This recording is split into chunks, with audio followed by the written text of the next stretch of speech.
ada setengah tu dia punya otak tu terlalu berhubung sangat sampai kita pun tak terjangka. Dia cakap, oh ada senyuman di dalam tu. Lepas tu Aida pun senyum, sengit. Oh ya ke? Wah banyaknya senyuman Putri. Biasalah ayah kan nak excited. Wah banyaknya senyuman Putri. Ni kan Putri, kotak ni lah hadiah yang paling berharga ayah pernah dapat selama ni tau. Tak ternilah berharganya hadiah ni. Gitulah kan. Yes, mungkin kita tak terfikir benda ni. Habis tu, dia cakap dia bagi hadiah senyuman. Memang senyuman tu tak boleh dibeli, betul tak? Jadi ayah dia pun cakap lah, okeylah nanti ayah bawa kotak hadiah ni pergi ke pejabat ayah besok. Nanti bila ayah rindukan senyuman Putri kan, ayah buka, ayah ambil satu. Nanti dah habis, Putri isi balik tau. Top up balik lah senyuman tu. Alah yang gitu. Yelah kadang-kadang pandangan budak ni kan dia terlalu abstract, tak nampak. Kita pun tak jangka benda tu. So apa yang kita boleh belajar dari story ni?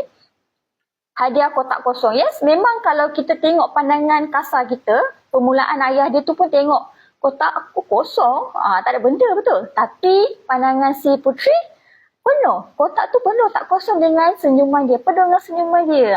Itu pandangan berbeza kat sana lah. Macam ada orang dia tengok satu kotak tu penuh. Tapi ada orang tengok kotak tu tak penuh, kosong.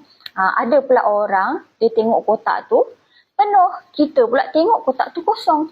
Jadi kita tengok kat sini apa yang membezakan ialah pandangan kita. Apa yang kita lihat sama ada kotak tu penuh ataupun kosong. Jadi macam tu jugalah dengan kita punya kehidupan kan. Sama ada kita nak tengok kita punya kotak tu kosong ataupun penuh. Bergantung kepada kita lah.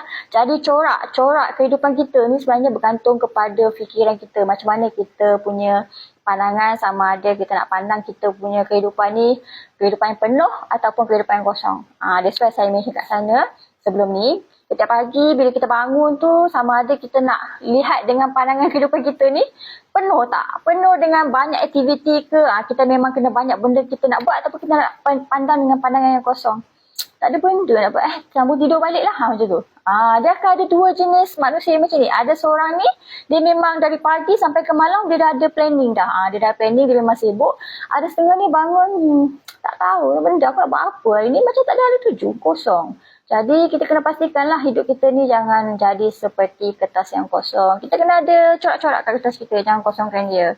Jadi apa yang kita boleh belajar daripada kisah hadiah kotak kosong tu, pandangan orang berbeza-beza tau.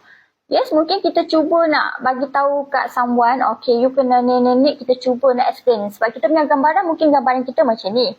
Tapi gambaran orang tu pula lain. Kita try tu bagi tahu kat dia, you faham tak saya punya explanation ni?